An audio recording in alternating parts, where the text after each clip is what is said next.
Con su venia, diputada presidenta. Adelante, diputada. Gracias.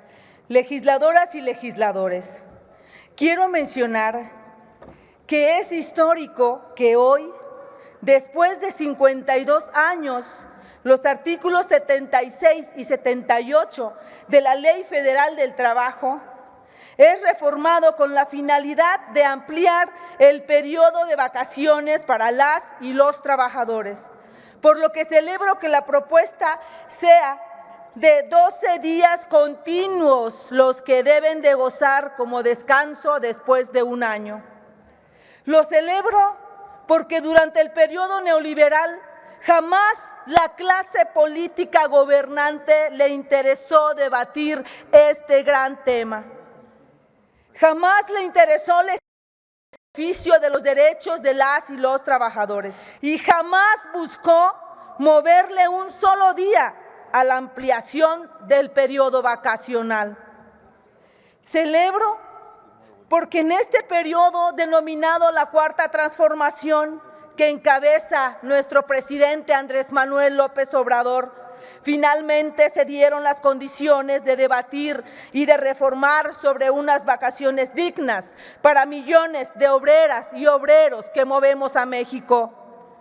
No cabe duda que estamos en una etapa en la que la justicia social es una realidad y la justicia laboral tiene cabida en este proceso de transformación histórica del país. Vale la pena recordar que durante el periodo neoliberal se dejó en la marginalidad al trabajador, pues durante los últimos años no se aumentó el salario mínimo de manera significativa.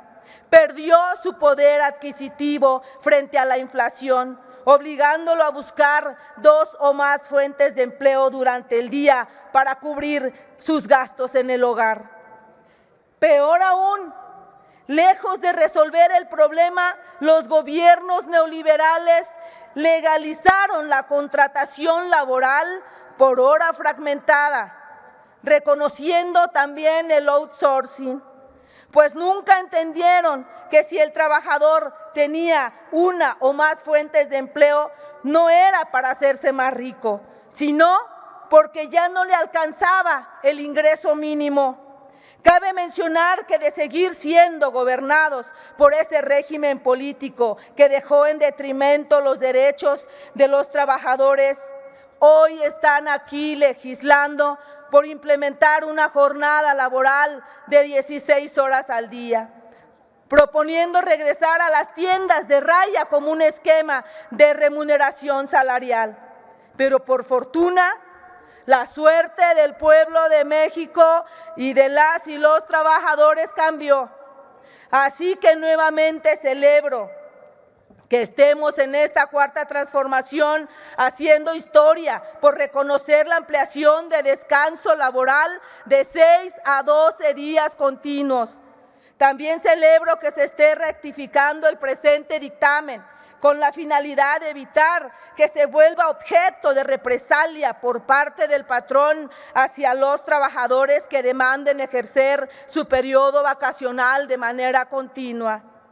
Quiero aclarar que al dejar prescrito el artículo 78, segundo párrafo de la ley en comento, que proponía que las personas trabajadoras tendrán la potestad y el derecho de convenir con el patrón la forma y tiempos en los que disfrutarán los días de vacaciones, se estaba cometiendo un grave error, compañeros y compañeras, pues exponía a las y los trabajadores a una confrontación directa con el patrón por el cumplimiento de su derecho, por lo que estos serían víctimas de hostigamiento y acoso laboral y seguramente serían los primeros en la lista en ser despedidos ante un recorte de personal.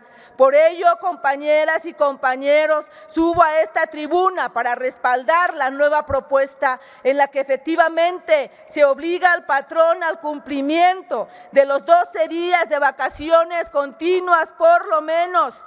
Dicho periodo a potestad de la persona trabajadora podrá ser distribuido en la forma y tiempo que así lo requiera. De esta manera garantizamos una justicia laboral que por décadas estuvieron esperando las y los obreros de México. Finalmente, decirles que la Organización Internacional del Trabajo recomienda a los países que mínimo sean 18 días de descanso por el primer año.